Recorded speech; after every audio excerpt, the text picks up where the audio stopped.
voters in the Republic of Somaliland will tomorrow head to the polls to pick their members of parliament and municipality representatives. This is the first time the country is holding two elections in one, with the presidential poll set for later next year.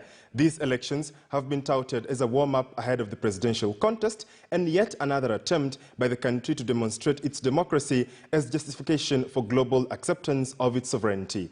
Let's now join our senior political reporter Murimi Mwangi in Hargeisa, Somaliland for more. The countdown to a critical phase in the history books of the Republic of Somaliland, as an estimated 1.3 million registered voters prepare to go to the ballot to elect their municipal council representatives as well as their members of parliament. 82 parliamentary seats up for grabs and some 247 civic ward seats up for grabs in this election that has attracted well over 900 participants. This election for Somaliland is very important to civilian.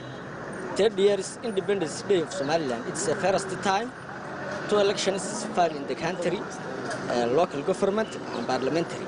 It's the final day of the campaign, the election campaign, which also went very well. I believe the level, the playing field is really level for all political parties. There's no complaint from the political parties. And this election is critical to not only the internal politics here, given that it's happening just a year to the presidential contest at the end of next year, where the three main parties will be presenting their candidates for the presidency. But it is also an election that casts the Republic of Somaliland on the global spotlight as yet another attempt to get global recognition in its sovereignty as a state, given that since its secession from what was the mainland Somalia after the civil war of 1991, the international community has been reluctant to recognize the Republic of Somaliland as a sovereign state, and the acting Minister for Foreign Affairs, who we spoke to earlier, had as much to say. It's putting Somaliland in a very outstanding position when it comes to democracy, when it comes to peace and stability. So it is really selling Somaliland image to the international community.